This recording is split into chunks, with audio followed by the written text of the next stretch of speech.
Hello everyone, welcome back to our channel. मैं हूं आपका ऑनलाइन टीचर अंकित भैया। तो इस वीडियो में हम क्लास 9 का ग्रेविटी का सेकंड लेक्चर करेंगे। पहले लेक्चर में हमने क्या बताया था, ग्रेविटी के बारे में, सिर्फ और सिर्फ ग्रेविटी के बारे में, ग्रेविटी क्या होती है, इसके टाइप्स बताए थे और साथ ही साथ में हमने हर एक टाइप्स के न्यूमेरिकल्स क्लियर करे थे।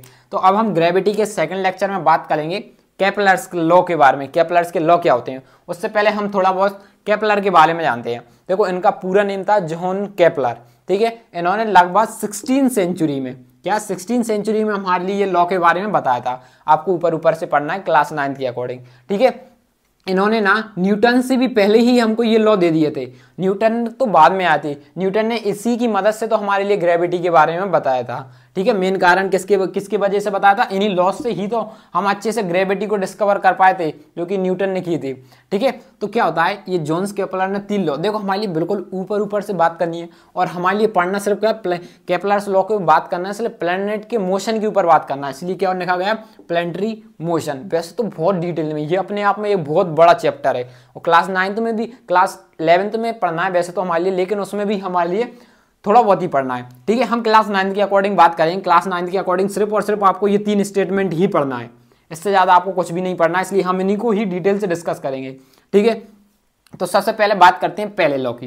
पहले लॉ का नाम क्या है, केपलर्स फर्स्ट लॉ, या फिर बोल सकते हैं लॉ ऑफ ऑर्बिट। यानी कि इसमें हमारे लिए ऑर्बिट के बारे में बता रहा है, या हमारे लिए ऑर्बिट के बारे में बताया है, प्लैनेट्स के ऑर्बिट में। तो प्लैनेट्स का ऑर्बिट कुछ इस तरीके से रहता है, ये एलिप्टिकल पाथ, इसको हम कौन सा ऑर्बिट बोलते हैं, एलिप्टिकल सर्कल बोलते हैं। एलिप्टिकल पाथ होते हैं जो हमारे जो प्लैनेट्स हैं, ये मान लो यहाँ पे ये जो प्लैनेट है वो किस शेप में मूव कर रहे हैं, एलिप्टिकल पाथ में रिवॉल्व कर रहे हैं, एलिप्टिकल पाथ में घूम रहे हैं, ठीक है। और साथ में क्या बोला गया कि इसकी जो फोकाई, ये इस तरीके से, देखो फोकाई का मतलब मैं बताता हूँ आपको, इसके 2 फोकाई होते हैं। देखो, कहने का मतलब ये है, ये कैसा हमारा एक मैथमेटिकली ग्राफ है, मैथमेटिकली हमने इसको एक्सप्रेशन किया है। जैसे कि मैथमेटिकली ये सर्कल भी तो हमारा क्या है, एक मैथमेटिकली ग्राफ है। इसमें बीच में क्या होता है, सेंटर, इसको हम सेंटर बोलते हैं। तो उसी तरीके से जो हमारा एलिप्स है, एलिप्स के 2 सेंटर होते हैं, उन्हें हम सेंटर ना कहकर क्या बोलते हैं, फोकस बोलते हैं। ये इनको क्या बोलते हैं, फोकस। यहाँ पे फोकाई का मतलब एक की बात कर रहा है, इसलिए फोकाई बात कर रहा है। तो पहले ऑर्बिट में यही बताया है कि सन होगा ना किसी एक फोकाई पर होगा। मान लो यहाँ पे सन है हमारा, ये हमने क्या मान लिया, यहाँ पे सन है। तो यही बताया है पहले ऑर्बिट में, पहले लॉ में क्या बताएगा, the orbit of plant is an ellipse.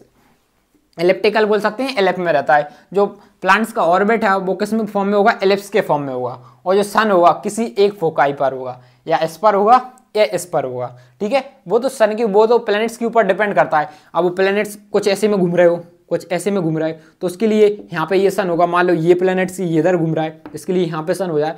अब फोकाई उसके हिसाब से चेंज हो जाती है। कुछ प्लैनेट्स हो सकते हैं ऐसे घूम रहे हो तो दूसरे की फोकाई यहाँ हो जाएगी, तो पहले वाले के लिए तो यहाँ पर रहेगी ना सन, ठीक है।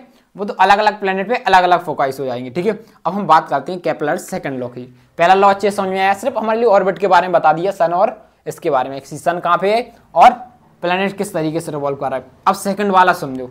सेकंड वाले में क्या बोला गया, ये बोला इक्वल टाइम ऑफ इंटरवल में इक्वल एरिया कवर हुआ।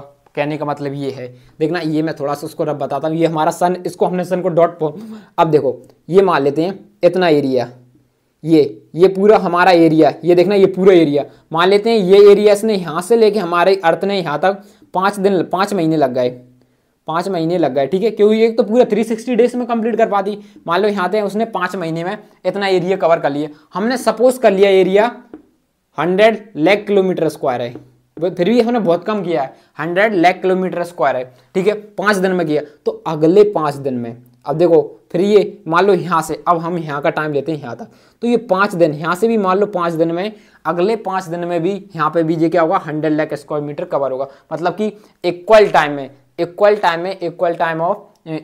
में क्या बोला गया, इक्वल टाइम ऑफ इंटरवल में इक्वल एरिया स्वीप हो गया। देखो यही बोला है, the line joining the planets the sun, इसमें लिखा देखो the sun sweep equal area, जो सन है ना इक्वल एरिया को स्वीप करेगा in equal time of interval में, ठीक है। अब मान लो देखो यहाँ से उसने 5 महीने लगे। अब देखो इसमें एक फैक्ट की चीज क्या है, ध्यान से सुनना, इतना है समझ में। अब ये देखो यहाँ पे क्या था और यहाँ पे देखो। अब देखो मान लो ये एरिया हमारे लिए सेम है, हमने मान लिया 1000 लाख किलोमीटर स्क्वायर है, इतना एरिया, और ये 5-5 दिन लग गए। देखो टाइम तो सेम लग रहा है, लेकिन यहाँ पे क्या हो रहा है, डिस्टेंस ज़्यादा हो गई।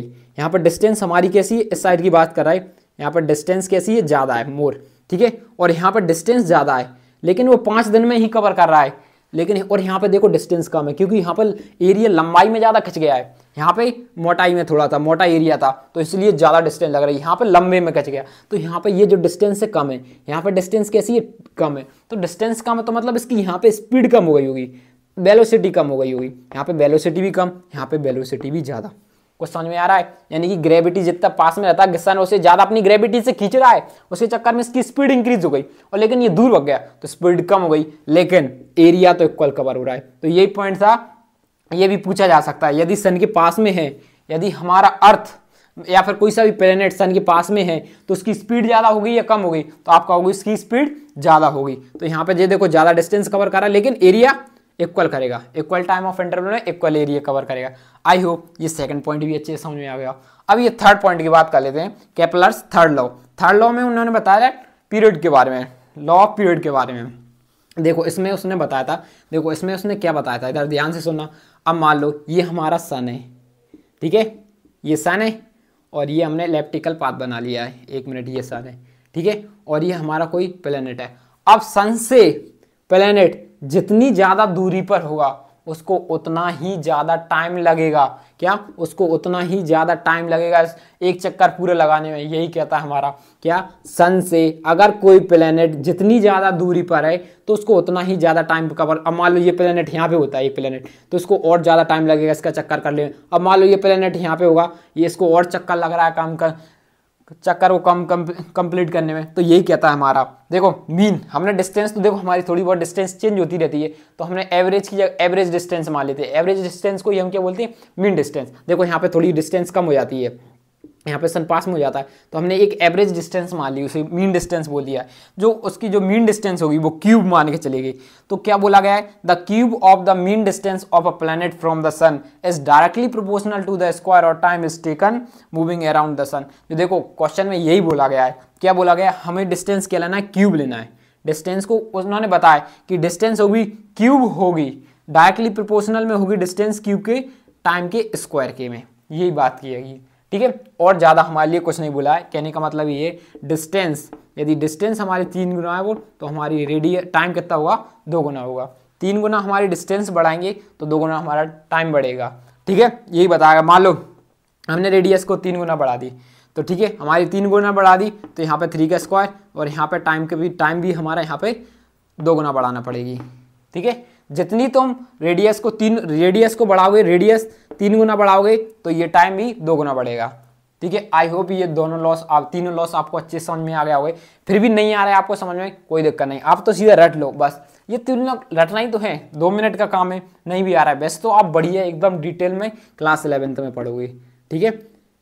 वैसे तो आपको नहीं पूछे जाएंगे, इतना मैं कह सकता हूँ, फिर भी आप एक बार इन्हें ऊपर से देख लेना, कहीं आ गए तो अब हम बाकी का नेक्स्ट चैप्टर में पढ़ेंगे, ठीक है।